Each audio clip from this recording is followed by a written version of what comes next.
Welcome to the Great Distraction.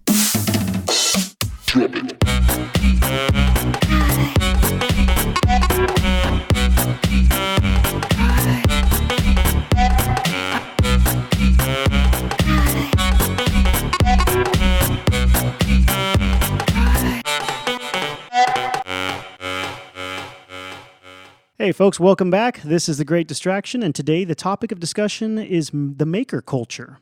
My name is Ben, and with me today are my co-hosts Thomas. How's it going? And Glenn. Hello, folks. Thank you for joining us. The Great Distraction is a podcast that focuses on a vast and random range of topics, and we hope that each episode leaves you with, if nothing else, something to ponder. As always, we would love to hear from you. Questions, comments, and topic suggestions are always welcome. You can contact us on Facebook or via email at greatdistractionpodcast@gmail.com.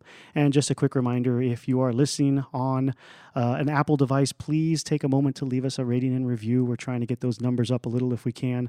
Helps us love ourselves. Don't you want to help us love ourselves? Just help us Help us with some self-love. validate our existence. Well, yeah, there's more truth to that. That's actually not a joke. We're looking for a little validation here. Maker culture, yes. We talk a lot, I think, in my opinion, and maybe it's more when we're talking amongst ourselves, but we've definitely had episodes about surrounding this type of topic. A lot about pushing productive outlets for oneself, including hobbies and a DIY type nature, and it just something more productive to do with your time rather than sitting and getting fat in front of the couch, on the couch in front of the TV. And this maker culture topic is pretty much surrounding around that, and we're going to try and combine in some of the DIY mentality of that we share here, and we know a lot of people out there too do as often as they can do things around the house or whatever themselves, whether it be fixing your car or whatever. If it's DIY and you're into it, then that's kind of where we're pushing with that. Specifically with the maker culture, though. First of all, for those who haven't heard it, let's start off with a quick couple of definitions. Their definition and then the philosophy. And on the wiki post for maker culture, they define it as a contemporary culture or subculture representing a technology-based extension of DIY culture and revels in the creation of new devices as well as tinkering with existing ones. Now, that's nice and that works. The only problem I have with it is that it makes it sound like maker culture focuses only around technology based, because it did specifically say that. And in the beginning, I think with that particular coin term, it did kind of start off that way, but it is not that anymore. It has spread out to a lot of different fields, specifically some examples: the scientific equipment, biology, food, composting, farming, clothing, cosmetics, musical instruments, various forms of art like filmmaking, animation, tape art, metal art, wood art. There's all kinds of outlets that it has kind of expanded into. And basically the way I have explained it is if it's something productive or constructive in which you build an end something, an end product, not to sell like in the consumer standpoint, but you build an end product, that is probably along the lines of what maker culture or maker mentality or the maker movement was heading towards. Everything from, for example, Thomas's case, he does works with metal and in the form of not only just art but also functional design. That's very much along the lines. And Glenn blows glass. That's again very much along the lines. I'm more into the technical stuff, but I do dabble in woodworking and other things of that nature. Anything that you would use along the lines of hobbies too, because again, this is not. The whole maker culture is not about creating something to sell as a product. Now, if you're an artist and you make art and you sell the art, that's, I don't know, not necessarily the same thing. But what I mean is if you're trying to develop the next best widget to get rich, and that probably isn't maker mentality. That's more, I don't know, technology-based design. More company, corporate. Yeah, this is not that at all.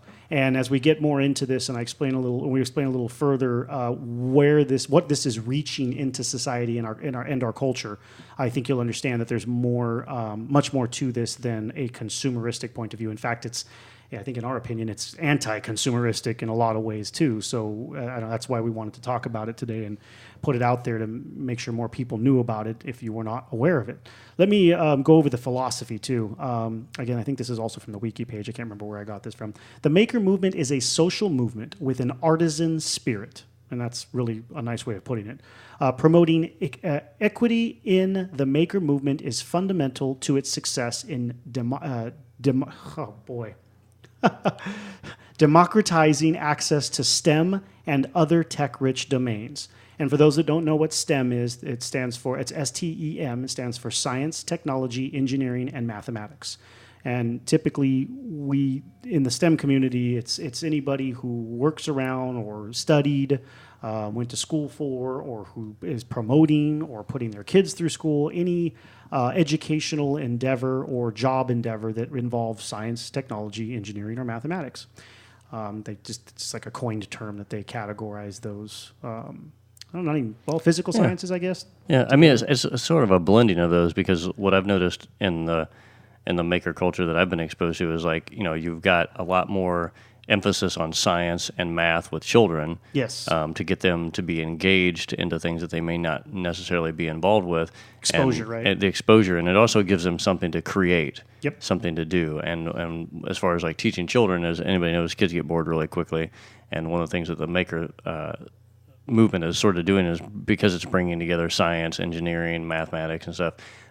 It's giving kids an outlet to do something. They have a project or something to involve with, and they're learning, life skills, whether it's coding or mathematics or engineering or whatever. It's a bigger gambit of information that they can use to create something.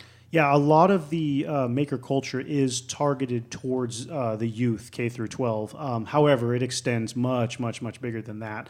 But I think that's one of the angles that is helping it proliferate around the country, is because it's specifically given in, like Thomas was saying, it's giving how do I want to put that, a method for parents to expose their young children to these types of practices that critical thinking and and all the stuff associated Problem with solving, it. critical thinking, And learning about and we were talking. I don't know if I was going to get into this more later, but we were talking before we started recording about why we felt that was so important. And one of the angles we were taking in this conversation pre-recording here was that as time continues on from here, we are only as a people, as a culture, as humanity, are only going to become more and more integrated with technology. It ain't going anywhere. And the more you can immerse and educate and expose your children to technology as it is now and as it continues growing, is by starting them as young as possible, and that just gives them that much more of an advantage in life, as they're inevitably going to get more exposed and more as we get more connected to technology. So that's one of the reasons that the maker culture has been so successful, specifically a couple of companies too, who have really promoted the educational aspects for the youth, is because it does just that, and that's that's planning for the future type stuff and preparing the people who are alive, being the next born generation. Now. The next generation. That's what I'm looking for. It's like Star Trek over here. Yes, exactly. Yes, all of you parents out there should be showing. Picard. Yeah, you should be showing your children Star Trek. Teach them, give them the ideas. Oh, since you mentioned Picard, Picard's coming back. They're coming back with a new show, right? Nice. Patrick Stewart is back for the Trekkie fans out there. Hopefully, there's Nice. some of you. There's a new show called Picard, and the trailer Really? it's Patrick Stewart. They brought him back, and it's a play off of him. So it plays off of Next Generation, and now he's an admiral. So it's kind of his life, I guess. I haven't watched the trailer yet, but what I was reading a while ago, it's his life as an admiral, going, since he got off the Enterprise in the Next Generation. Wow. So we can't wait for that. Wonder if he's a maker.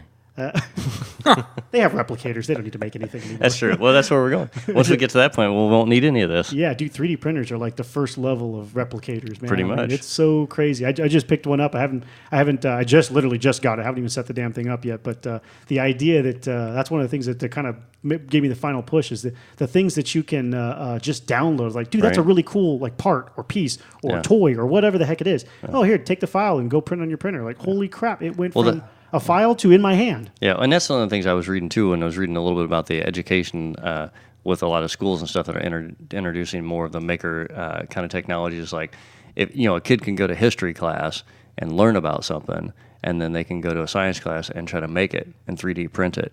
Like an old whatever, like a bone from a crazy, animal or something, to like a weapon that might have been used in, Roman times or whatever. Or a mortar pestle or something, that they would use back in the day to make food or whatever. Yeah, that's an interesting concept. You tying the two things that you're learning together. Yeah, and there's a bunch of stuff I was reading that a lot of the schools are now trying to do things so that they can kind of, because when I was a kid, you had science, which was totally science, didn't interfere with anything else, didn't interact with anything else, interface with anything else. And you had mathematics, didn't really interface with anything else. It was just like you're randomly learning these studies that didn't seem like they really meant anything. Yep. And I never got a practical usage out of them. Yep. So back to that cognitive thinking, like I didn't understand why I needed to learn any of these things.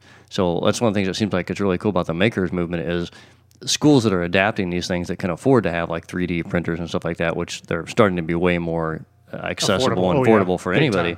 They're trying to blend a lot of these skills together, and I think that as we move forward, like you were saying about the future, getting kids to understand that they can do these things. If I sort of equate it back to when I was a little kid. I had Legos. Oh yeah, me too. And I made stuff out of Legos, and I was always trying to make things and build things. If I saw something on TV, I try to make it. I remember one time I tried to build a bridge that went across our front room because I saw a TV show about a bridge. But I think it's the same sort of mentality, and kids are creative, and people want to be creative. This is a way for a lot of people who maybe never thought they could do those things to have an application or the accessibility to do things beyond that. So yeah, definitely, and I think you hit the nail on the head with something I didn't mention earlier that I actually wanted to, but I didn't write it down. The concept that with exposing children to this type of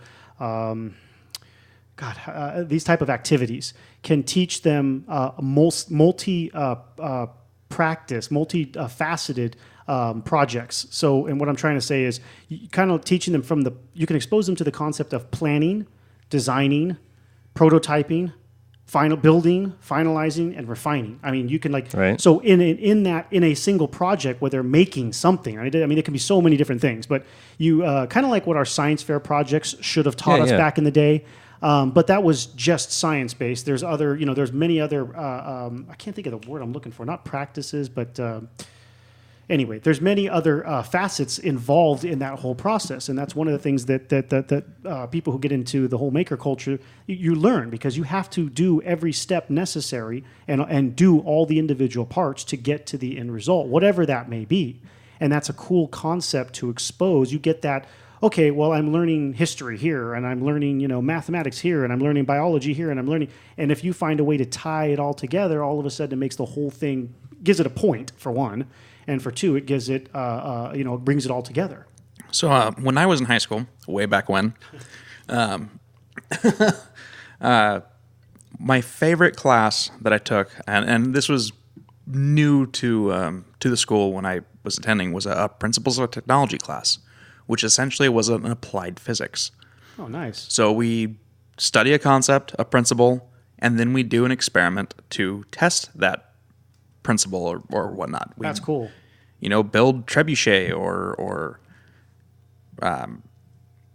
pull a line across a tensional line to see how much drop it has, how do the math behind it and actually do a physical representation. Yes, that's exactly what I'm talking so about. So it made the lessons, they stuck because we had a practice something behind it that was something physical, tangible. It engaged us. We had to actually think and put the I had to actually apply the principle that was gone over. It stuck to me. It still sticks with me. I realize that that's difficult for teachers to do with something like history or a foreign language or something. Maybe not with foreign language. I guess you could find ways to, like a field trip that made them apply. I guess, assuming you could find a place that spoke that language or that would be applicable. But nevertheless, that's much more difficult to do that. But if first of all, I've always been a proponent that they promote more STEM stuff in the school curriculum anyway. Absolutely. But if they strived for that, they could definitely come up with more examples and ways for tying that physical with that conceptual together.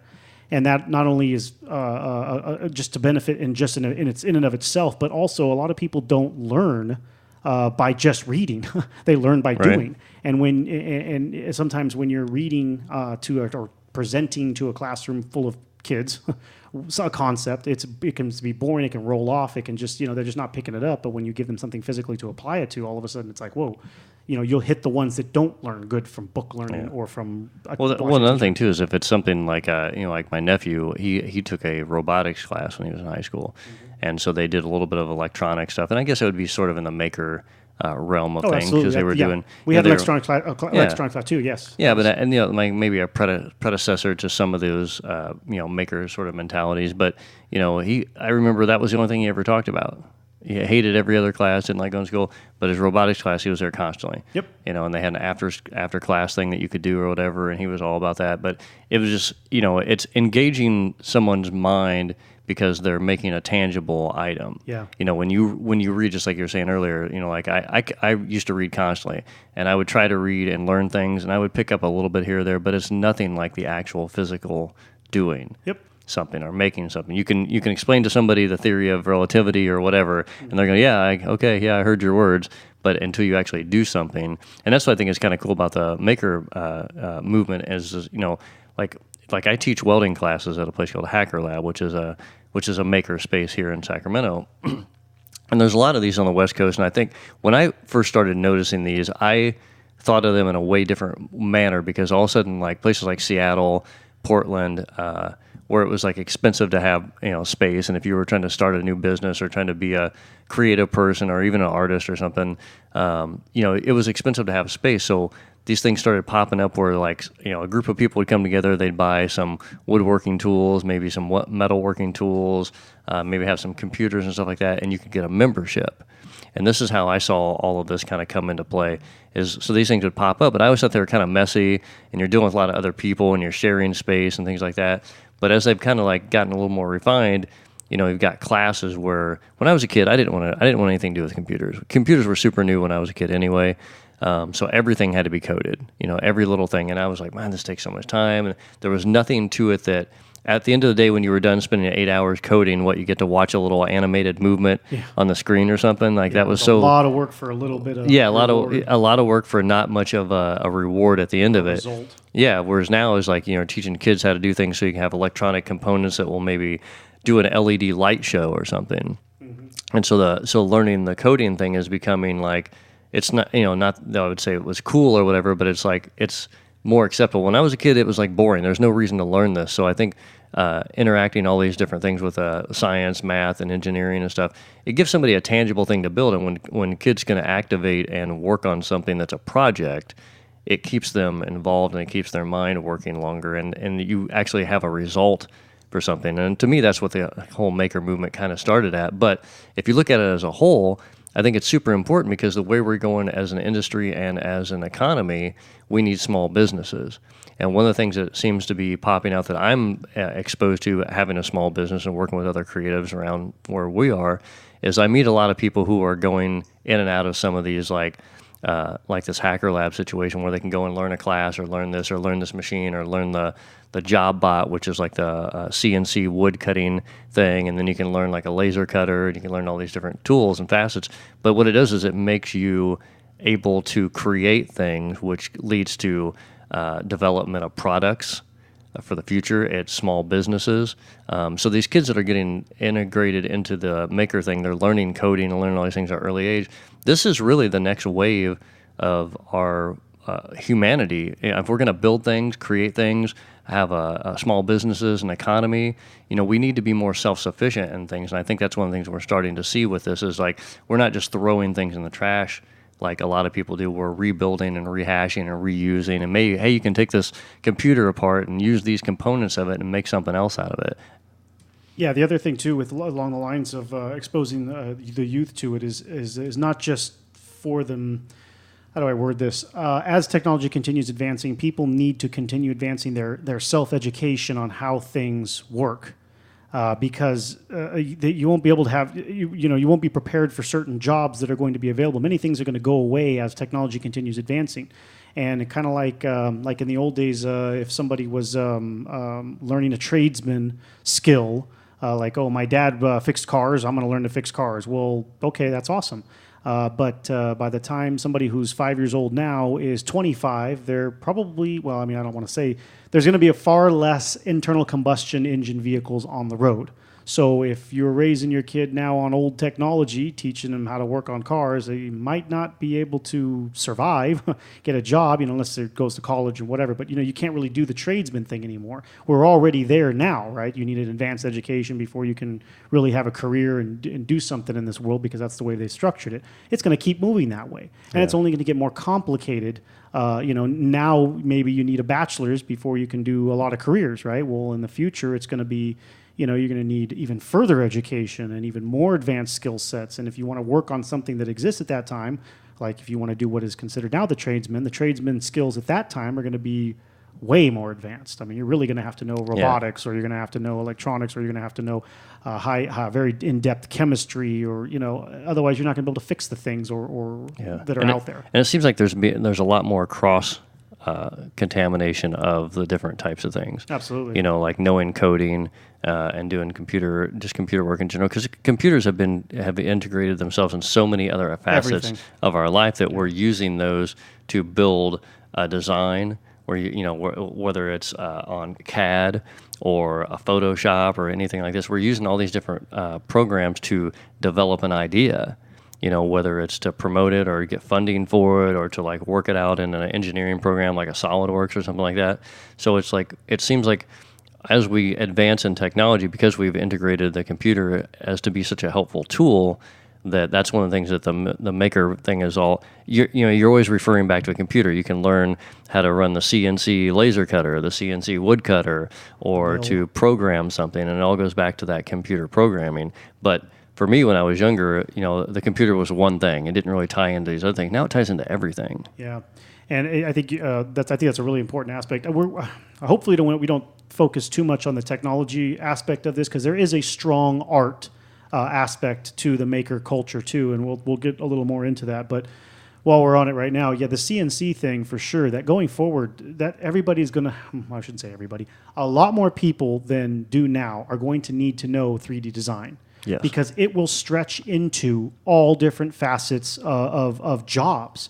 You might be a biologist, and either you're going to start 3D printing, or you're going to start 3D printing, CNCing an organ, or maybe a specific part that works on dropping different samples into different vials, but automated based, right? So you have to design this component, print it in your printer in the lab, and put it integrate it into your existing system that you've got there. It'll stretch into all kinds of stuff, and I definitely think that's one area of the creative maker mentality, if you will, that everybody needs to, or a lot of people a lot more people are going to need to pick up going forward, is that 3D CAD stuff. And the thing that's kind of nice about that is what I see from like the world that I'm in, being in the creative world, designing things and being an artist in general, is like now you've got these new tools.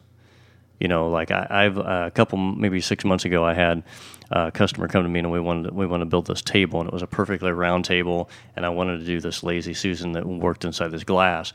Well, I thought about it, and I thought, okay, now I've got these other options for tools, and because I was teaching at the Hacker Lab, one of the other friends I had there, I said, hey, if I lay this out in CAD to where you can cut this with a CNC wood machine, I can make a jig for these pieces to go into, so they're perfectly round, so I can weld everything together. So now I was cross-contaminating sort of two different systems. The CNC cutting now was making a pattern where I could drop things into, instead of me making a jig, which I would traditionally do. So now you're seeing a lot more artists that have all these different tools, like, oh, I want to do this, I want to do that. Oh, well, this is available because that machine does it. Well, how do you run that machine? And again, it goes all back into being able to do basic computer coding and computer work in general. Yeah, and that exposure too, as we go forward, like, for example, pretty much everybody uses a spreadsheet for something in their life at some time, right? You'll pull up Excel and you'll make a spreadsheet, or you're going to write a document. So you're going to see people say Word document. It's not a Word document. It's not a Kleenex. It's a tissue, right? It's just the same thing. You're going to have Word on your computer or some other word processor, because eventually you're going to have to write a document, be it a resume, be it a list for camping, anything. At some point, applications like Microsoft Visio, for example, or some other CAD software, you will, as more people learn how to use this, they'll use it and integrate it into their everyday lives. Like, I can't tell you how many times I've used Visio just to lay out a bedroom or a room in my house with the furniture. Let me take a measurement of this couch, let me take a measurement of this table and this shelf, and then let me, draw out the room to scale, take the measurements with about one of those laser tape measures or whatever. Those things accurate to 1/16 of an inch. And I think it was like $40-$50. Now I can shoot the little laser across my room and take nice measurements, and then I can put that into Visio, and I can lay out where the furniture should go long before I even move anything. Yeah. And instead of moving the crap all over the room, I just move the little figure on my computer screen and get it to all. That's how I laid out my whole garage for the shop, and it just.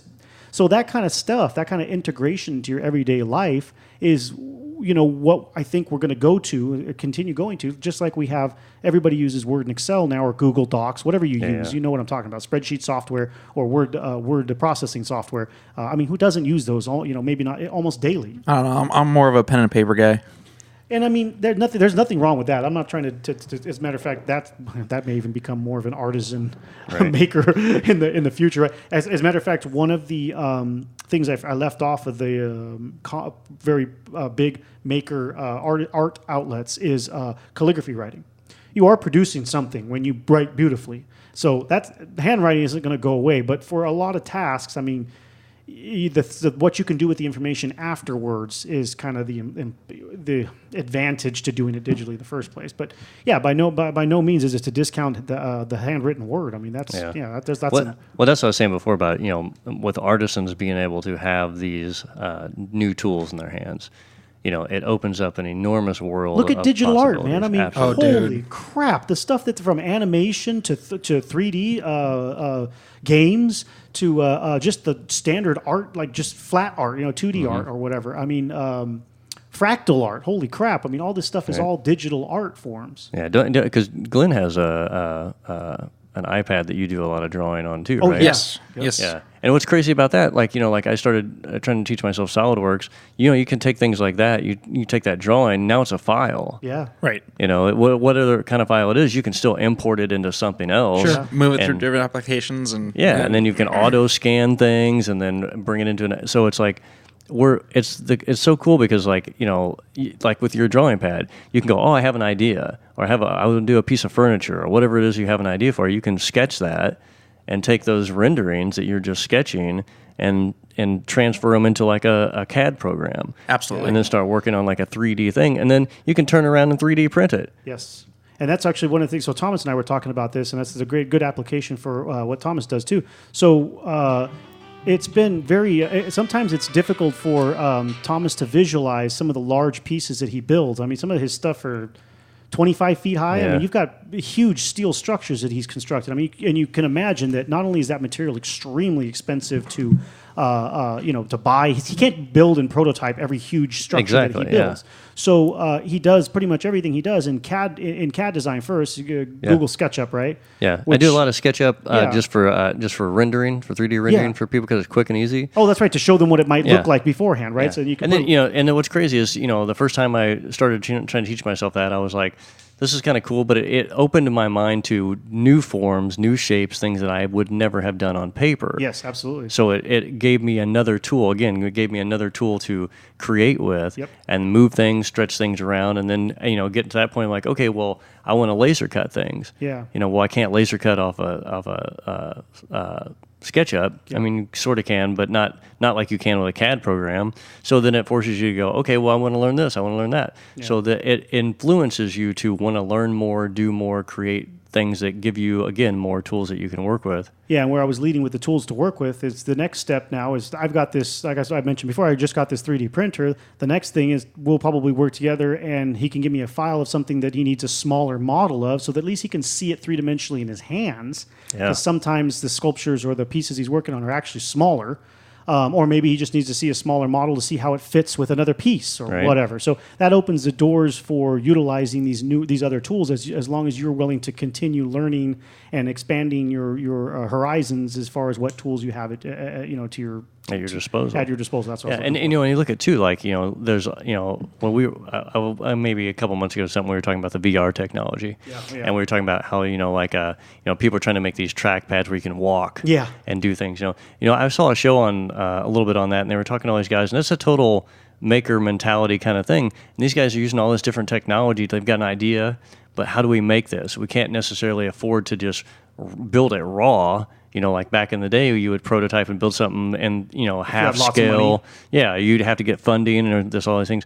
So now you can kind of do that in a computer and lay it out. And a lot of these CAD programs, they'll run a test to see if this works. Yeah. You can test the strength of a material, weight distribution, the shear balance strength point, of bolts, all kinds of things. So it's like now we've superseded what we could do in the shop. Yeah. With a lot of random tools. And again, that's why I go back to like, the small business thing. It's opening up a huge door for small businesses to be able to have an adventure to create something that's much bigger than they could have done before without all this technology. It's funny you mentioned the VR thing too, because there's another program I haven't even shown you yet. I think it's made by Google. It's called Tilt Brush, if I remember correctly.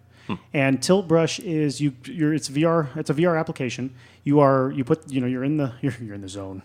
You're in the goggles, and you're basically in a blank space. You can change the background. You can make it mountains. You can make it just plain white. You can do whatever you want.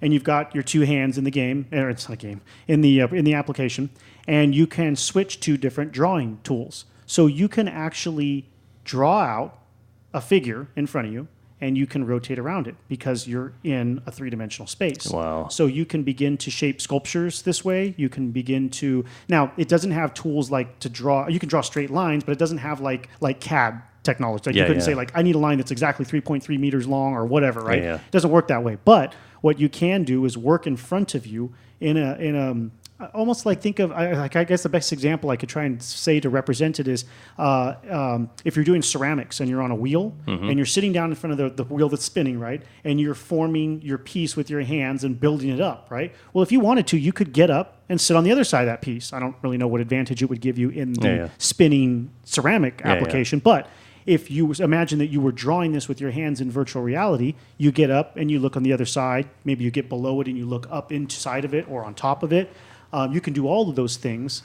With this particular app, this is more of a paint artist type app, but nevertheless, it's a precursor to a three-dimensional CAD VR app. Why not? Wow. At some point when VR gets good enough and accurate enough and all that other good stuff, why wouldn't something like SolidWorks pick that up and start applying? Yeah, because that'd be crazy. Yeah, because at the end of the day, you're making a 3D model. That's all it is. Yeah, it's just the input that you interface with it changes from the monitor to a three-dimensional world with the 3D goggles on, with the the VR headset on. Wow. But yeah, it's like I'll have to show you that app at one of these points. It's freaking nuts, dude, to be able to paint and walk around your three-dimensional painting. Yeah, that's pretty cool. It's crazy.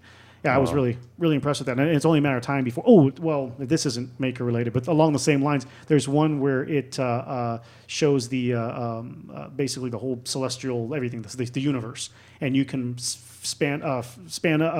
increase and decrease time, so you can actually watch planetary movements and starbursts. It's nuts, dude. Wow. There's some weird stuff in there, but anyway, it gives you an idea of this type of stuff that you could witness and model in that virtual reality space. Let's take a step back. We went really far forward there. Take a step back real quick to the maker culture and how it started. The term maker movement, or maker in general, actually, I should say, it goes back to 2005. There was a guy named Dale, not David. We thought it was David. Dale Daughtery. And he launched it's in between phases right now, what was called Make Magazine.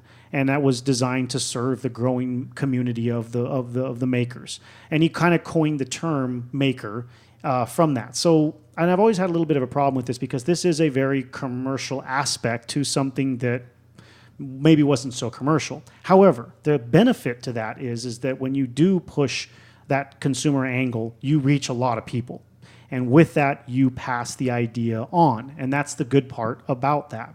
Unfortunately, in June of 2019, which is only a couple months ago, they closed the company after 15 years, which was crazy. And he was the one that was doing the Maker Faire. He was also doing the Maker Fairs. Yes, that was the first Maker Faire was in 2006, and it was San Mateo or Santa Clara? San Mateo. San Mateo. Okay. Yep.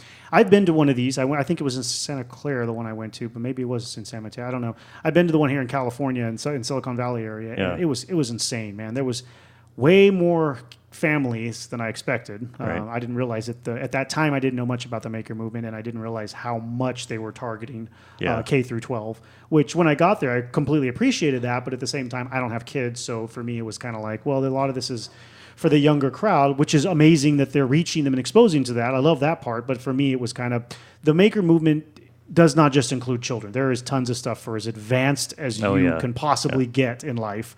Very much for adults. And then a lot of the tools like Thomas was mentioning, which we'll get even more into with the maker spaces, a lot of these tools that are required, I mean, some of the stuff you got to be rich to even touch, but a lot of it's also dirt cheap so that anybody can mess with it, especially when you get into the technology stuff. And a lot of art forms too. Daughtery coined that term, and it basically helped it grow into a full-fledged industry. And in turn, also increased the number of DIYers out there. Do it yourself, for those that don't know what DIY is. That definitely helped increase the amount of people who are willing to learn and experiment and go off on their own and fix their own fix their own stuff or make their own versions of things. Yeah, or improve things. And I think that's one of the things that is so exciting about this movement is the fact that there's millions of people who are tinkerers. Oh yeah, that's people, what I was gonna, people who have a little bit of a degree in some engineering, or they've got a little bit of exposure to this, a little bit of exposure to that, because they're interested in all these different things. Well, the innovations that are going to take us forward in the future are going to be from people like this. Yes. They're looking at something or looking at a way to make something better and improve something, and maybe that sparks another idea. It goes back into the small business, and I think when we think of small businesses.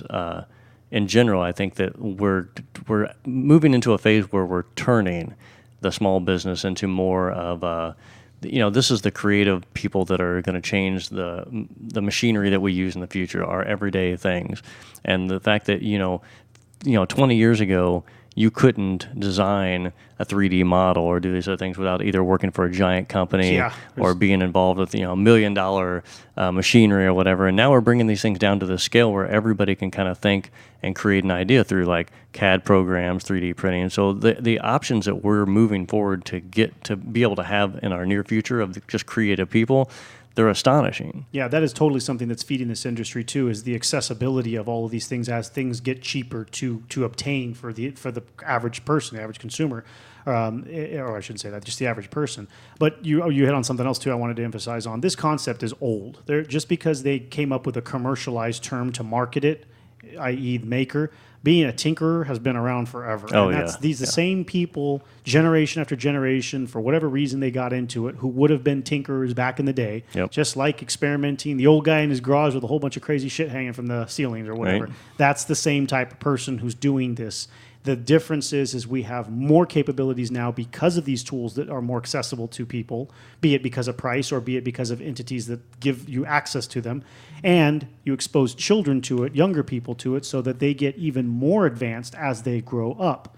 And I mean, to give somebody K through 12 these type of tools, these type of ideas, and watch those seeds that you plant grow. That's how you create the next Elon Musks or the next, even if you're nobody. I mean, I'm nobody, and still you just love playing with this stuff, man. It makes what it grows into is the sky's the limit. Yeah, and it's just creativity. There's a place that just opened here recently in Rancho Cordova that another friend of mine is working with that I met from working at the Hacker Lab. And I can't remember exactly the name, but they are a company. It's a small group of entities that got funding, and they bought a couple of CNC machines, like real CNC machines, and a couple of bigger, heavy, expensive machinery. Think about an average CNC machine.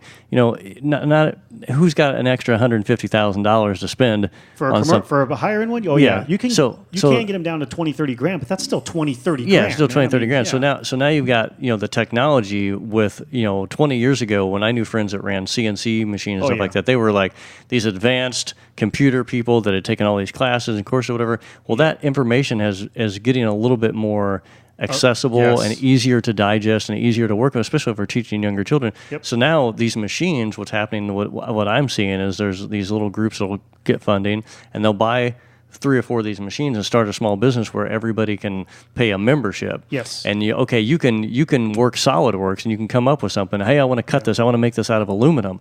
Well, you pay a monthly fee. Yeah. Now you've got access to this $150,000 CNC machine.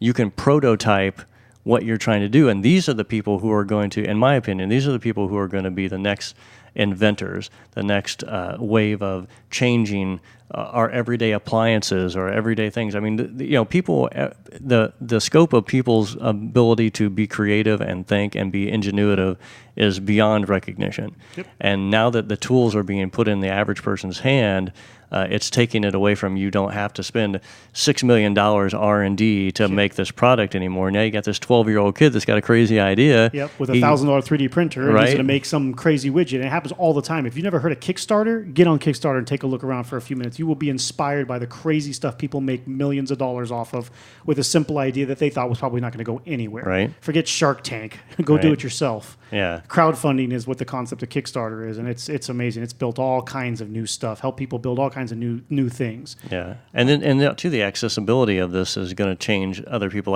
Like for me, when the CNC machine was available for the wood cutting at the Hacker Lab, I was like, that's one of the classes I haven't taken yet. ShopBot. The ShopBot. Yeah. But I was like, I've already had a couple things made on it by other people that I knew that were there, because I was like, oh, could you do this? And they were like, absolutely. That ShopBot, that man, so when I got into what a cool machine. Yeah, when I got into woodworking, I started building out the shop, buying the tools or whatever that I wanted to do what I wanted to do with. The more I learned and the more tools I acquired, the more it started seeming, damn, I probably could have just got like a 4x8 foot ShopBot or CNC router. Right. And you can, so let me try and lay this out for those that don't know or have never thought about woodworking or anything of that nature. Let's say you want to build a bookshelf, and forget buy, this is different. You want to build yourself a bookshelf, custom bookshelf in a niche in your house, right? If you think about a bookshelf, it's got 4 walls, a back, and shelves, right? It's all flat pieces of wood, 1/2 inch or 3/4 inch or whatever. It's got some banding and maybe a little art, some nice crown molding or something to make it a little nicer if you care about that. Otherwise, it's just a bunch of flat pieces of wood cut out, right? Well, you can go the traditional route wherein you would have a table saw or a track saw and sit there and cut those pieces down off of a bigger sheet of wood, or you can actually. This is the amazing piece of technology that's here now, and you can get it for about the same price as the full, really nice outfitted wood shop would cost you. You'd go to your CAD software, lay out all the piece sizes for your bookshelf, go take that full sheet of plywood that you bought, stick it on top of your ShopBot, press go, and the damn thing will sit there and cut all those pieces out for you. You didn't have to touch anything. You laid the piece of board on there. Yep. Out come, maybe an hour later or whatever it takes to cut through all that. Yeah. Obviously, you need dust collection to keep it from going crazy, but nevertheless, you need dust collection no matter what. What you end up with is a whole bunch of pieces of right there for your bookshelf. Then you assemble from there. It's nuts, man. Yeah. It's almost along the lines of the 3D printer type stuff. Same mentality. And, and what's kind of cool is that you can come up with different ways you want to fasten things together. Oh, yeah. Way you want to hook things together, and, indexing things together. There's a whole set of, I have a diagram somewhere saved on my computer. There's a whole set of woodworking joints that you can create that are specifically for CNC routers because they can do those cuts. Yeah. So now it opens up a whole world of what we would call traditional joints in older woodworking stuff that you would cut by hand. Then there's ones that you would cut with hand power tools, and now there's ones that you would cut with a CNC router. Yeah. And it's amazing. So it opens up all new doors. Yeah. And it's just sometimes I kind of think, not that I want to get rid of my tools. I love the individual tools. You just need to add a new shop on the back of your house. I need more shop, space right? For a shop, more shop. Sometimes I think, man, it would have been so much better and easier and probably smarter to just bought a huge CNC router and then throwing my pieces of wood on there and just gone from there, than it would have to do the route I did. But nevertheless, But and I'm in the same boat with laser cutters. With the laser cutter for my business, I've got saws, I've got drills, I've got all these things. Well, if I could design it, and I'm getting better at designing it in a CAD program, well, then I just export those files to a CNC plasma or something. And so it cuts all these pieces, because I've got a buddy of mine who has a metal shop, who has a really nice CNC plasma cutter, and he's like, I don't drill holes anymore. Yeah. If I need a hole in a piece of metal, I lay it out and I throw the pice of metal on the thing and it cuts the hole. Yep. It's perfectly placed. Yeah, instead of wasting drill bits and having to sharpen them. Having to sharpen drill bits, buy a drill. I mean, I don't know about you, but working in the metal world, my least favorite thing to do in the entire industry is to drill holes in the metal. It's expensive. You go through drill bits. You got to sharpen drill bits. Takes forever. Takes forever. Yeah, I've watched you do some of that. It's oh like, my this God, is annoying, dude. It's super annoying. It is a pain in the ass. Yeah, Unless and then it's aluminum. the shavings and everything. Oh, yeah, you know, that but if you too. got a CNC machine, you go, okay, well, I got this square piece. I need 4 holes cut in over here, here, here. And I draw it out on the thing and I slap it on there, and it indexes where it's going to start from. And then 2 minutes later, you got them all done. Oh, especially square holes. Oh my God, square holes. Try and drill a right? square hole. Yeah. It's tricky. But it's just, you know, and that's the direction we're moving. And you know, when I look at it, because I grew up in the more traditional hand tools, well, just like you were saying, like it's starting to become easier to not have the hand tools, except for like finishing and cleaning stuff, or smaller things. Sometimes, sometimes, yeah. And using like a CNC, you know, laser or wood cutting, or like the shop bike sort of thing. Yeah, and then what's really cool too is once you've got that work laid out for, like, you know, you've done your CAD model and you've got your, you know, whatever's necessary. Once you've invented that wheel, let's say you need another bookshelf, but maybe a little bit smaller. Or let's say you need, maybe you're going to do an iron fence or something around your house, and you just slap that back on there and reprint the file, or a 3D printer. What if you need, I don't know, some accessory for your Wii or something? I don't know. You know, there's a million things, right? You could just go pull up the file, print, cut, whatever, another one, send Make it to a the little machine. Adjustment here or there. Yeah, and it's like you don't even have to do the work anymore. That's like that's amazing. And what's cool is that, you know, like I said before, you've got so many millions of people out there that have this access to these things that everyone's going to come up with something different. Yes. You know, you got Opens the the crazy doors. opens the doors. You got the crazy stoner that's into engineering and likes math, and he's sitting at home watching Rick and Morty. And he has this crazy idea, jumps on his computer, starts doing a little CAD program, and his buddy's got a CNC printer. He goes, "Oh, let's try this." He makes some crazy little widget that's like changes the way a kitchen operates. Yeah, it happens all the time. I've noticed it a lot in the and those of you who have listened, you know, we've talked about VR a lot, and it's probably because for me it's been a big deal lately. Totally geeking out on that stuff, dude. Anyway, so It's a cheap date. yeah. Oh boy. Well, him with his VR porn. So Oh man. So, but I see constantly I hang out on Reddit a lot because again, for the 3D printing stuff I've been getting into, and then Just for also the articles. for the jokes. And there's a lot of Reddit sections and threads dedicated to 3D printing and VR. So you can start combining those two, and it's kind of funny the accessories that people come up with to basically give you more of a rifle feel in a VR game, or all kinds of different stuff that they come up with. It's crazy. So that alone was really cool. It's like, holy crap, I can like enhance my gaming experience by learning CAD and 3D printing. So you're saying you can make your own toys? Speaking of which, and I hope, I'll leave that one alone. That's too adult oriented, just in case there's somebody listening to this topic. There's other ones, but yeah. Anyway, let's go back. I wanted to expand a little more on the maker spaces you were talking about, because you kind of described it, but I want to put a little more detail into that if we could. Maker spaces, fab labs, not fab labs, fab labs, and hacker spaces exist, as far as I know, all over the country. We have a few local to here. A few, yeah. But kind of like what Thomas he already kind of explained it, but imagine you got somebody who wants to start a company and wants to with this company, buys a whole bunch of equipment that you probably couldn't fit in your house or could afford, or would use often enough to justify. So you pay for a membership and you use these tools. And Thomas already described that. But what he didn't say is that a lot of times, most of them offer classes to teach you this kind of stuff. So I know I've known a lot of guys who have said over the years, "Oh, I would love to learn to weld." Dude, they have all the. I teach it once a week, once Thomas a month. Thomas teaches at the local hacker lab out here, but there's people who do this all over the country. So you pay for a membership, and I don't mean they're usually under $100 a month, something $80 a month. But I mean, when you go there, not only will you'll probably spend $20 for the class, maybe $40 for the class. You'll get to learn on a Miller, on whatever high end, probably good a Miller, machinery, a good machine, and you'll have somebody who will sit there and teach you how. You're not going to get that anywhere else for that cheap. Yeah. I mean, I've gone. I went to community college for 2 years to take welding engineering classes. Yeah. 2 years. Worth of stuff. It was amazing, but I mean, I can teach a lot of people really the bulk of what they need to know in 2 or 3 classes. Yeah, and then after you were done at the college classes, it was, okay, cool, you're not paying for tuition, so bye-bye. Yeah. Here, it's in a makerspace, it's okay, cool, we've taught you how to use it. Keep up your membership, and you can come in and use this whenever you like. Yeah. Some of the machines that are in there, you have to reserve time on. Like if you imagine something. And you like always have to take a class to Yes. learn what those are. And like with the welding, for me, I teach TIG welding.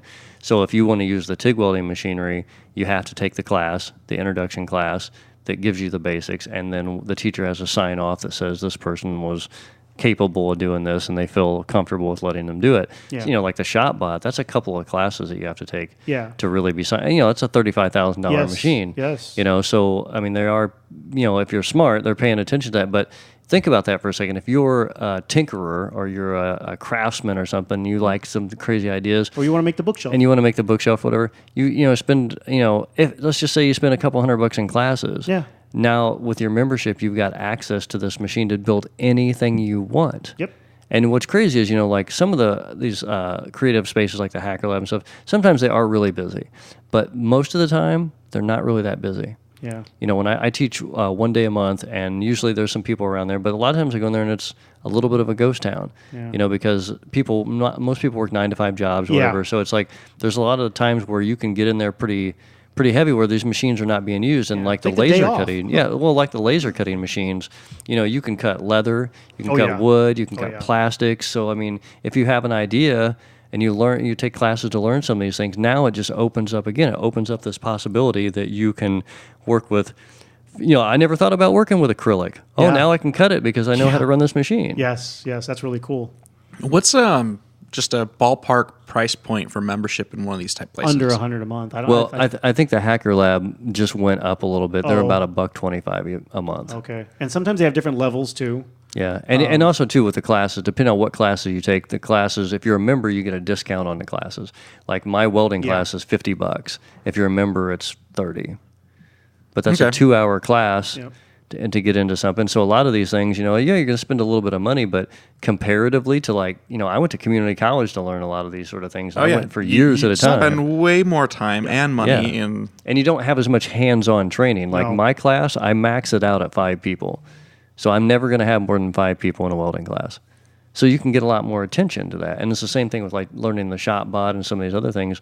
They're smaller classes, so if you're paying to learn these things, you can get a lot more hands-on attention and a lot more direct involvement with an instructor to learn something and ask questions. And most of the guys that teach, just like me, I tell everybody when I walk into class, I'm like, there is absolutely no stupid question. No. I want you to ask me anything Yes. that's on your mind because you don't know. And Before this is you your break something. Yeah, this is your perfect opportunity to ask any question that you've ever wanted. You've paid for this privilege. Yeah. Take advantage of it. Yeah, no, it's a pretty amazing concept, man. And I think the Sacramento, the one that was in Rockland, not that this is relevant. Yeah, there was one in Rockland. I don't know if Yeah. it's still there or not. Yeah, they had a Tormac, I believe. So there was an actual CNC mill there. And again, there's a lot of classes to learn that because they're not going to let you, screw up. You break something, it's thousands of dollars. But Right. nevertheless, they hang out with you and make sure that you're, capable and competent. And yeah, there you go. Not going to go crash the machine. Yeah, I mean, but that's just amazing. Most people will never be able to spend $30,000 on a CNC mill in their entire Yeah, and life. I think the one in Rockland, I think it's still there. No, I thought they closed it down. Is that the one they closed? I thought they did. Anyway. I don't know. Anyway. Yeah, something to look into. Yeah. So I mean, look around in your area, guys. Especially if you're in California. I mean, if you're near the Bay Area, yeah, there's a lot of them because there's a lot of people who are into this stuff but have no room. I mean, because most people can't afford houses in the Bay Area. So where are you going to put equipment? You're not going to rent a 2,000 square foot warehouse to put your $80,000 shop bot. Yeah, no. It's also a great option for people that are in apartment buildings. And That's what I'm saying. Yeah, if you got no space at home and you want to take, build stuff or whatever, maybe it's for your whatever it is. And that's kind of what caught the popularity of it in places like Portland, because people didn't in the Bay Area because people didn't have space to do things. They want to do something. They want to be creative. They're paying $2,500 for a 1-bedroom apartment. No garage, nothing. What options do you have? Yep. So I think that's one of the reasons it sort of caught on really quick. And plus, you're in a techno savvy area anyway. Most people are using computers. And, I can cut something or CNC or steel or wood or plastics or whatever. And now it just seems like even a cooler idea. Yep. So that was I wanted to talk more about what the maker movement included, and definitely those were the maker spaces, Fab Labs, I said it, Fab Labs, and hacker spaces. Fab 4. We already mentioned the maker events. The Bay Area Bay Area Maker Fair was the largest. Again, that Make magazine and all that stuff is temporarily down. The guy is apparently trying to purchase all the assets from the company himself so that he can then start getting some stuff up and running. Who knows how that's going to pan out, but we'll see. However, those events have spawned or inspired, I don't know which would be a better word, all different types of spin-offs. And even some using the same Maker Fair name. He licenses out the name or gives them rights, whatever. I don't know if he charges. I don't know what the word. They're all over the country now. They're all over the world now. Yeah. Because of that inspiration. So they're not, even if that company never gets revived, they're not going anywhere. We have them locally in K through 12 schools sometimes. I have definitely seen multiple of the colleges around here promote Maker Fair days for the whole weekend or for a Saturday or whatever. They've got to be elsewhere in the country. I know California is kind of unique sometimes with this type of stuff, but I'm sure they're spreading elsewhere. Just look around just Google Maker event or, in your area, or a Maker space if that's what you're looking for. And then even if you can't make it to a fair or don't care to go to the fair and see stuff in person like that, there is just no shortage of online content. I mean, there's thousands of YouTube channels that are dedicated to DIY and making.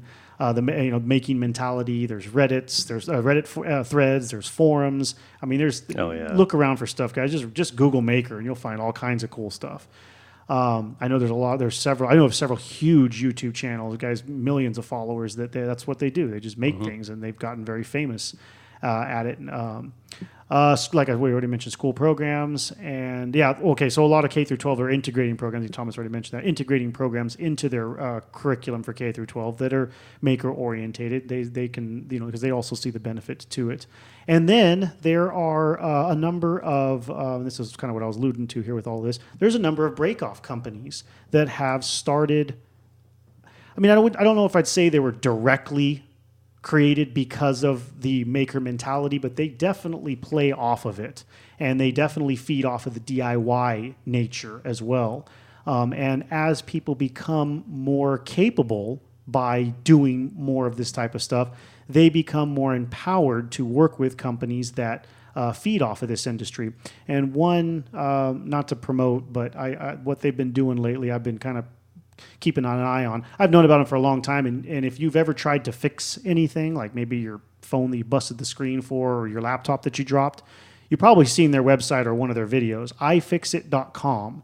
I believe they're California-based. They are a company dedicated to empowering the consumer with the ability to repair their own electronics. I think they do I think they just do electronics, if I remember. I don't think I've ever looked for them for anything other than electronics. But started off real small, taking pictures, showing you what tools you can use and how to crack open your iPhone and take the display out and put it into the display in. And they built it into a pretty massive company now. Obviously, they have what's the word? They're getting paid for it, right? So they're making money off of this. They sell tools and some other stuff. But the concept that they are and the information that they pour out for free is important and amazing and really, really cool, because they do a very, very, very good job of documenting how to take down all these types, your laptop, your headphones, if you have to fix anything. But it goes further than that. And this is why I wanted to bring them up specifically. They are pushing very hard, as hard as they can, for legislation here in California of what's called the right to repair. And this is a piece of legislation that California is the 20th state to introduce. So we are not alone in this. In California, it's the second attempt, and I don't mean to focus on California in particular, except that there's a further example that I want to emphasize that California has done. I'll get to that in a second. But basically, what the right to repair is it calls for manufacturers to release the parts, tools, and repair diagnostics and documentation needed to fix their products. It forces companies to say, hey, Here's what you need to know in order to fix something that we no longer support. Instead of just throwing it in the trash and selling it. And forcing you to buy a new one. Now, whether or not, well, two things. Whether or not the maker movement had anything to do with this, it certainly plays along the same lines, because as people get more educated in tinkering, given the tools and the education that companies like this are pushing to get out there, they can do a whole lot more with their with their abilities that they've learned from making other things. I mean, think of it, if you've ever worked on a car, you know what the Chilton guides are, right? Oh, yeah. I mean, that's exactly what we're talking about here. Make this, for those that don't know, a Chilton guide was basically repair manual. A repair manual, made open to the public for all different types of cars. Like if you had an 87 to 92, Toyota Corolla or something, right? You would, you could buy the Chilton manual for that series, that generation of car, and learn how to fix all kinds of stuff. Change the brakes, change the radiator, whatever you had to do. It was all in the Chilton manual.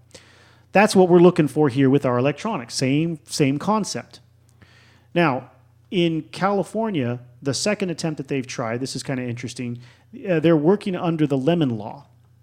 They were able to find a legal angle to play that worked off of the Lemon Law. And for those who don't know, Lemon Laws, and these are in all states, I think. I'm pretty sure they are now. They're like in most of them. Lemon laws, I'll give you this quick definition I pulled from Wikipedia. Lemon laws are American state laws that provide a remedy for purchasers of cars and other consumer goods in order to compensate for products that repeatedly fail to meet standards of quality and performance. Although there may be defective products of all sorts ranging from small electrical appliances to huge pieces of machinery, the term lemon is most often used to describe defective motor vehicles such as automobiles, trucks, SUVs, and motorcycles. Basically, I'm not going to suffer. I, as a consumer, is not going to suffer because you made a poor, crappy product. Right. That's originally what it was trying to protect. Well, these attorneys in California or whoever's fighting for this, obviously they're using attorneys, has been able to break off of the Lemon Law in California to try and try and force manufacturers to give us this information. However they get an angle, it benefits us. It's good. So we're rooting them on as best as possible.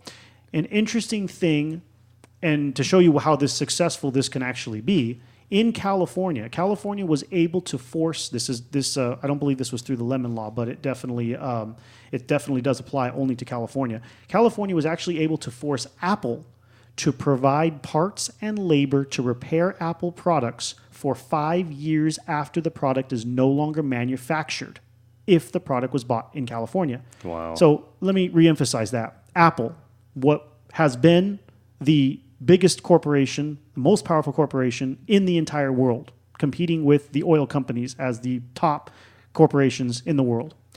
California, a state, was able to tell these people, you will support your products so that our consumers, our citizens, can repair them beyond what you originally were, instead of forcing us to buy new product. Yeah, and increasing this throwaway culture that we're trying to not promote. We're trying not to be so wasteful in this day and age. So with this, and I wanted to throw this out there too. If you do happen to have an older Apple device, you can actually, there's a website that they have that you can check to see if they still sell parts for it, and they may even do the labor for it. I think they're required to do the labor too, so they would maybe still be able to fix it instead of you trying to scour eBay. Obviously, it's going to cost you more money, but if you can get the parts, maybe it'll help you. And that's at support.apple.com/EN-US/HT201624. So, if you happen to be interested in trying to do that, there you go. But it's a great example of showing how what changes can come from this mentality and the empowerment of people of all ages with this education and with this these skill sets to change how we live and to I mean even to the granular to the lowest detail of fixing their phone instead of going to buy a new one. I mean, so many phones, so many people break their phone screens. You see it all the freaking time, all the time. There's broken screens everywhere. You know how many people, if they did learn what's available out there, they could replace their own screens. They haven't paid anybody. Well, if you look at the aspect of 3D printing, and so especially with consumer electronics and plastic, devices. Yeah. If it got to a point where a company produced a product and they said, we're going to give you the files. We're going to make public the files Yes. of the replacement parts.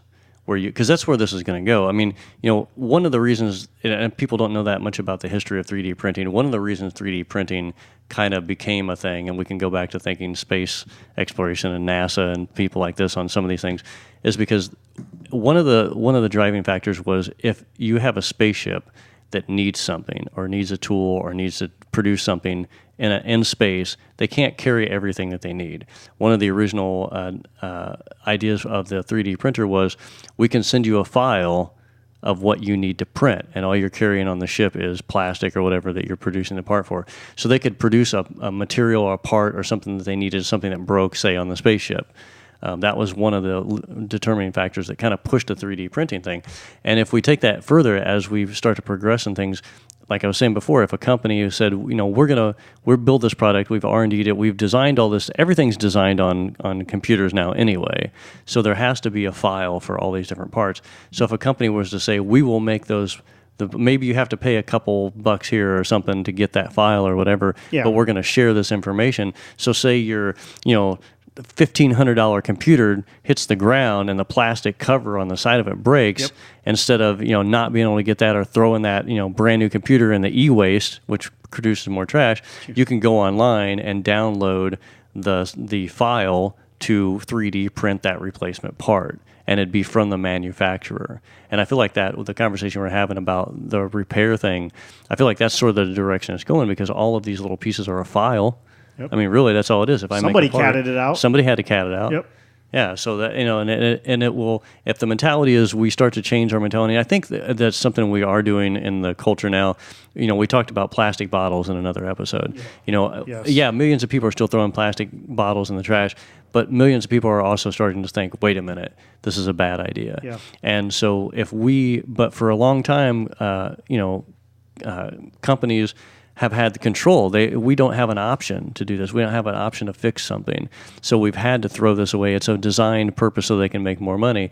Well, we can't sustain like that. Nope. And I think one of the things that's cool about the maker movement is that, like, okay, well, that part broke. Well, let's design it in CAD and make you a new one. Yeah, it's empowering the people. It's empowering the people. And that's, I think, is going to be one of the biggest struggles we have, because a lot of major companies are going to lose money because people have the ability to do some things on their own. But I've already had a friend of mine who rebuilds like these old radios, and there was a part for it that was broken, and he's trying to design it in CAD so he can 3D print a replacement part for this old vintage radio that he's trying to restore. Yeah.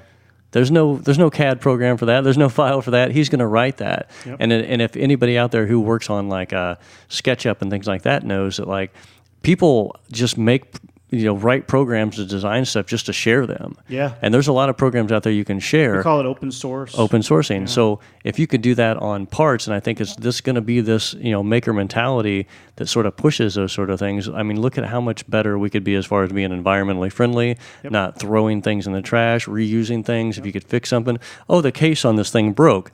Oh, well, you can just go upload the file, 3D print a new one, and there you go. You can keep using this perfectly usable item. That's totally.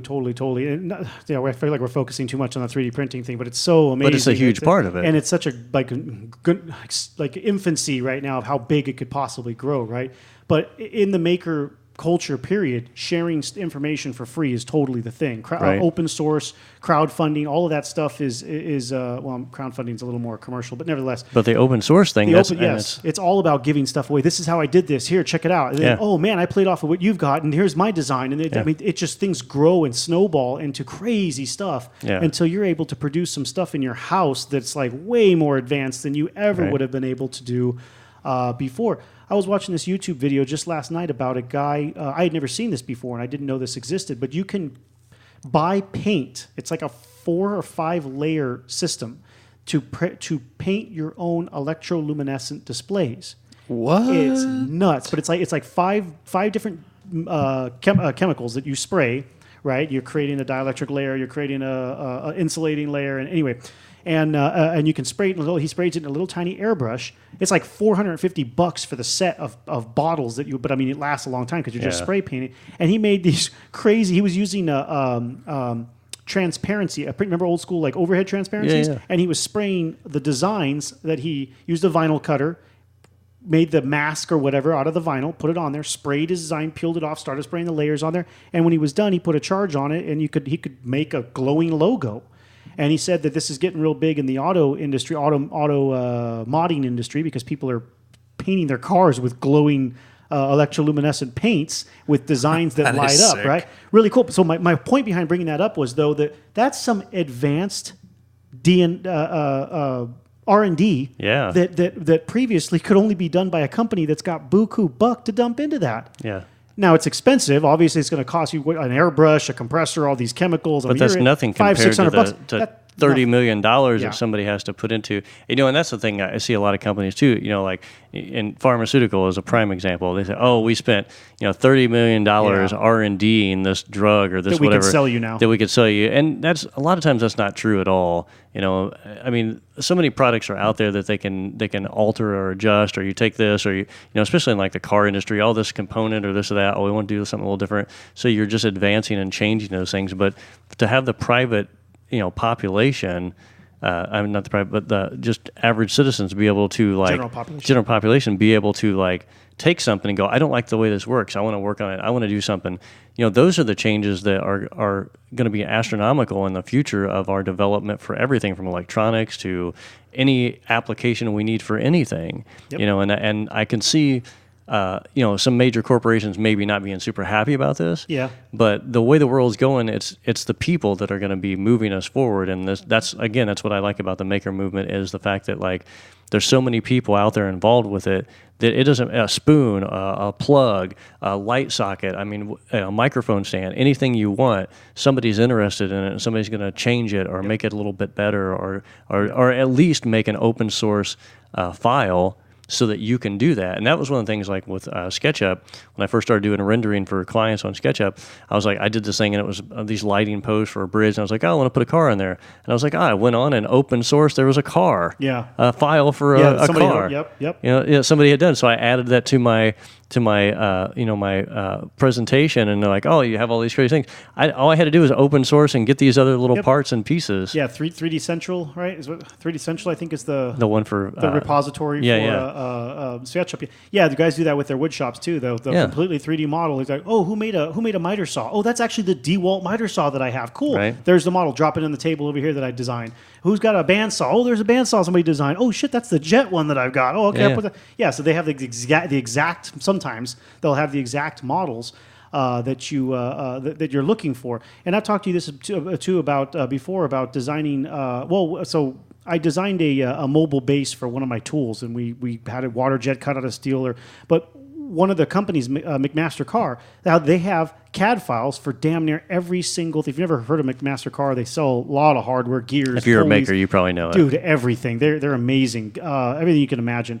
They're not always the best price, but they have everything. The other cool thing they have is CAD files for damn near every bolt, screw, caster, everything they sell. And I have used those to no end in designing, CADing out something I was going to build, be it a mobile cart or anything. I mean, but you want to put a quarter 20 bolt in there, and you're like, oh, there's the file for the quarter 20 bolt, and now I import it into my CAD program, and you can use it. And before that was something that you took 10 years of schooling to learn how to do.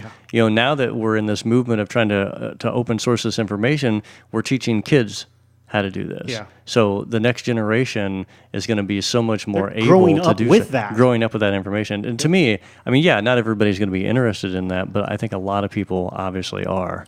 I think it's more people get shown what the capabilities are. Like in the beginning, you just mentioned computers. Nobody wanted to mess with computers.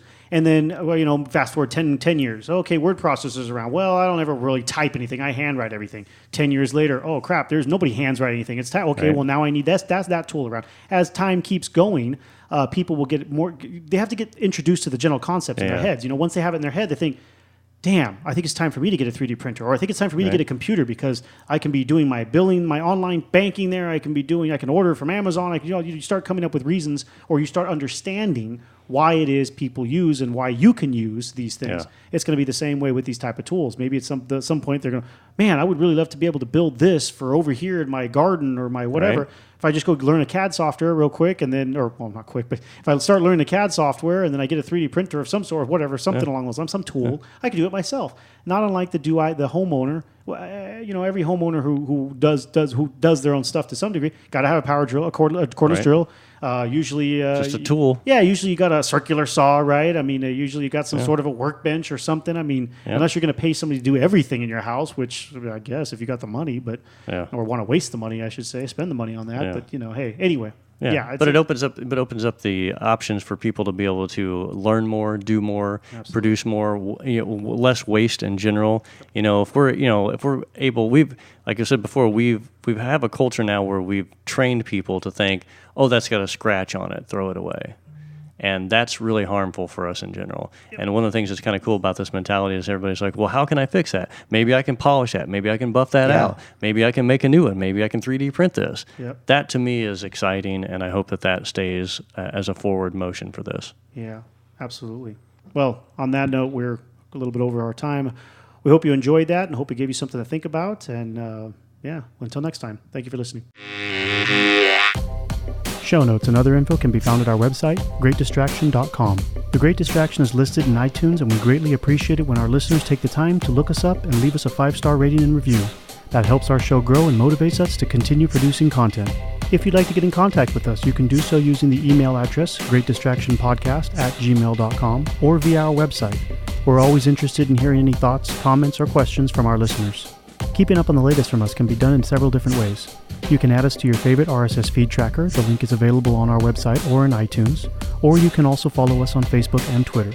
Just search for Great Distraction, one word, no space. As always, thank you for listening, and thank you for all the support.